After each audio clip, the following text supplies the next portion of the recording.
Hello, everyone, and thanks for listening. So, I could not pass by this particular drug. I don't know if people really are aware because there's been so much talk about opioids and so much talk about all of the other drugs, but this drug has not come up very often. And it is just terrible. I was in disbelief until I saw a documentary on how it affected people. At first, I thought that maybe people got like some kind of flesh eating disease. And I realized that it actually was this drug called Krokodil. So, but if you hear who it's affecting, whom it's affecting, you think opioids is affecting white people. Well, listen to this, the facts about Krokodil. And you're probably saying, what the heck is a crocodile? Well, it's the name of a drug called the zombie drug. And this drug has been around for quite some time. But I really didn't hear very much about it until, I started looking at the documentary and I was thinking maybe they just got some kind of bad lesions or something, but it actually was this drug. So it's been called crocodile, crocodile, croc, and croc and Russian magic and poor man's heroin.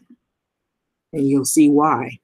So, dysmorphine, it's an injectable opioid derivative of codeine.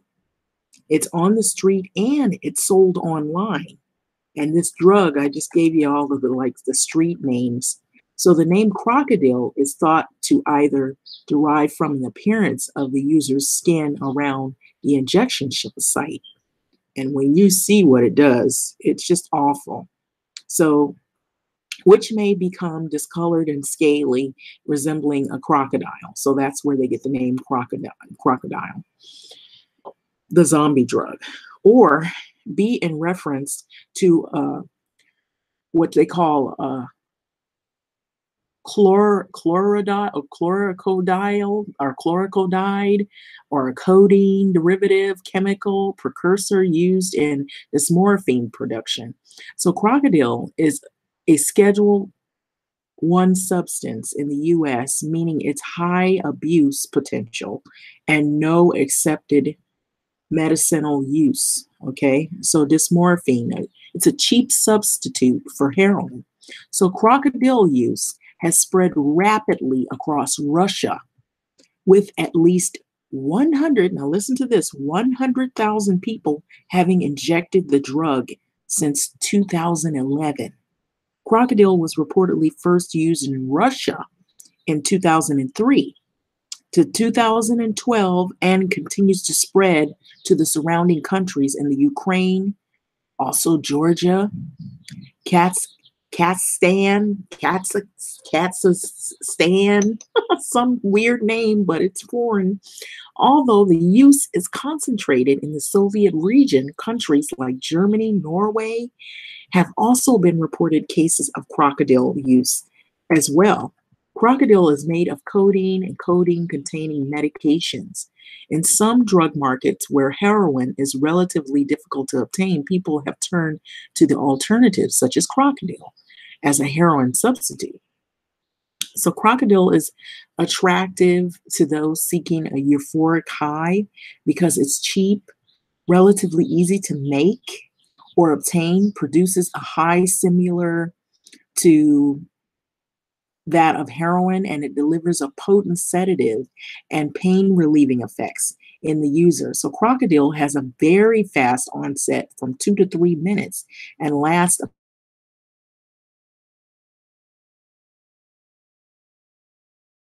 relatively short highs.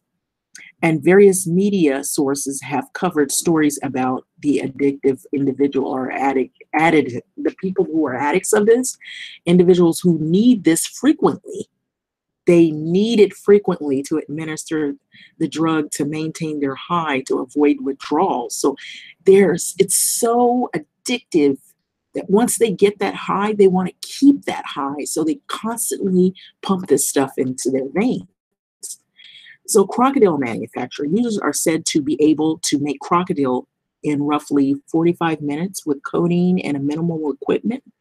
So users attempting to create dysmorphine often do so by combining several toxic agents like hydrochloric acid, household cleaners, gasoline with codeine. Just hearing that, can you imagine putting that in your body? That toxic stuff, what it does to you. Well, people do this. So they may also sometimes add cigarette ash to balance the pH levels. So a lingering question amongst researchers is whether or not Krokodil cooks actually produce dysmorphine due to the bootleg manufacturing process.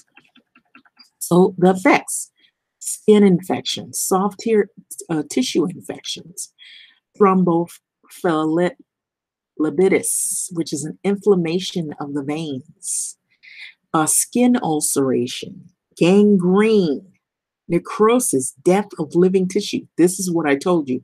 When I saw it, I was like, I thought maybe people were getting a flesh-eating skin disease, but it was actually this drug that was causing this. So when the drug's injected, it can damage the veins and lead to localized infections. These infections may ultimately spread to other areas of the body and cause organ damage.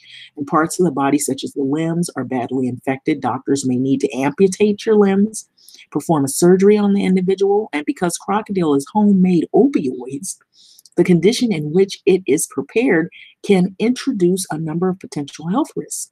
So users making the drug often share preparation equipment or pre-prep equipment like syringe needles and what have you for injection. So the sharing of the needles increases the risk of HIV, hepatitis C virus, and HCV transmission among individuals. So because Krokodil is a drug administered frequently throughout the day, this can significantly increase the likelihood of unsafe, non-sterile practices, needle use.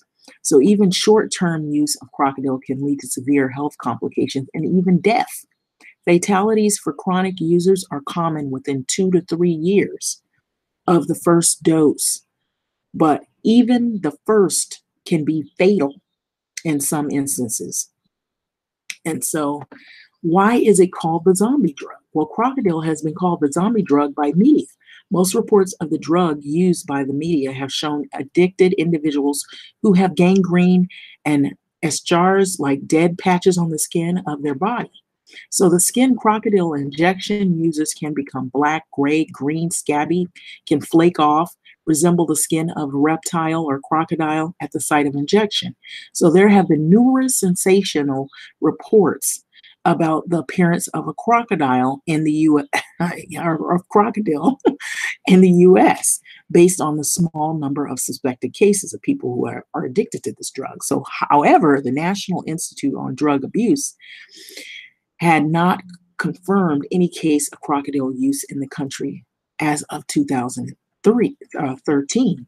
So this was pretty much the article. So it affects people in places greatly, like in Germany and Norway, which Norway, we've heard places like that being uplifted by our commander-in-chief.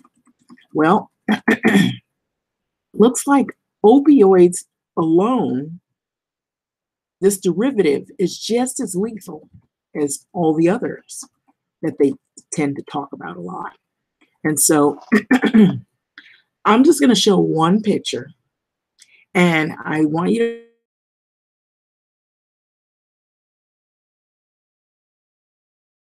to brace yourself, because the picture that you're about to see is not pretty. And so there are views on YouTube of the lingering effects of Krokodil. I'm not going to show that. I'm just going to show a couple of photos real quick.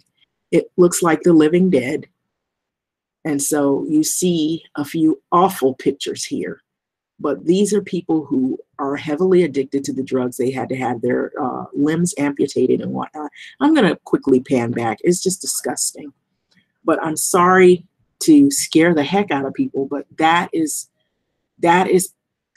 people who are heavy users on this drug. I was like, "Oh my god," that's why they call it the zombie drug, because they literally look like zombies, like what you would see out of a horror film, and it's awful. And so this is a drug that I don't think that people really talk about very much. Maybe there's fear in that whole thing because looking at something like this is enough to scare you away completely. So I'm just gonna leave it on the article where I had it, but it talks about drugabuse.com. So that's just one among many of the drugs. Very, oh, that freaked me out. It freaked me out. But and it's not a laugh of ha ha ha. It's like a nervous, like, oh my gosh, I cannot believe. But anyway, with that right there, that picture did it right there for me. But anyway, like, comment, subscribe. But they keep talking about all these other drugs, and I don't think this one has really come to the forefront as much. But this drug, it not only does damage to your insides, but you can actually see the damage. You know, that's why they call it the zombie drug. Thanks for listening.